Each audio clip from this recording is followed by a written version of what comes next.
ভিডিওটা একটু ধৈর্য ধরে যদি দেখেন তাহলে কিন্তু একদম সহজেই বাসায় সন্ধ্যার জন্য একটা নাস্তা বানিয়ে খেতে পারবেন। তো আজকে আমি এত সুন্দর একটা নাস্তা কী দিয়ে কিভাবে বানালাম পুরো ভিডিওটা দেখবেন। একটু বড় হলেও আপনাদের সুবিধার জন্য একটু বড় করেই দিছি। তো এইটা ছিল কিন্তু আলুর পরোটা। তা আলুর পরোটাটা কিন্তু অনেক গরম ছিল আর অনেক সুন্দর মচমচে ছিল। যেহেতু সাউন্ডটা অফ করে দিছি সেহেতু সাউন্ডটা শুনতে পারতেছেন না। তো গরম থাকা অবস্থায় কিন্তু আমি একটু কষ্ট করে হলেও কেটে নিচ্ছি। আর এইভাবে যদি কেটে না নিই তাহলে কিন্তু ছেলেমেয়েরা খেতে পারবে না সুন্দর মতো সস দিয়ে। তো আজকে আমি 2টা আলু সেদ্ধ দিছিলাম ভাত রান্নার ভিতরে, যে আজকে আমি আলুর পরোটা বানাবো। এই জন্য দেখেন কত সুন্দর একদম রসালো আলুর পরোটা হয়েছে। তা আপনারা চাইলেই যদি 2টা একটা আলু দিয়ে যদি এত সুন্দর নাস্তা বাসাই করে খাওয়া যায়, তাহলে কেন ওই বারবার ভাজা বাসি তেলের ভিতরে ভাজা ওই খাবার কিনে কেন খেতে হবে?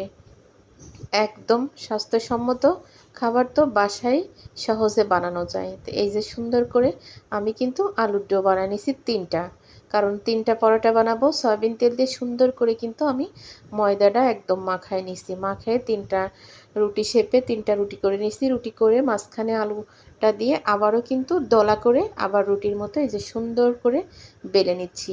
মোটা মোটা হয়েছে কেন জানেন? কারণ ভিতরে কিন্তু একদম পুরোপুরি আলু দিয়ে ভরা, এই জন্য একটু মোটা মোটা হয়েছে। তা আমি কিন্তু সুন্দর মতো বলে একদম তেলে ভাজি করে পুরা মানে মচমচি করে ভাজি করে ফেলবো। দেখেন কত সুন্দর আলুর পরোটা হয়েছে। তো এর একটা পরোটা যদি কিনতে যাওয়া যায় 40 টাকা, 45-50 টাকার নিচেই কিন্তু না।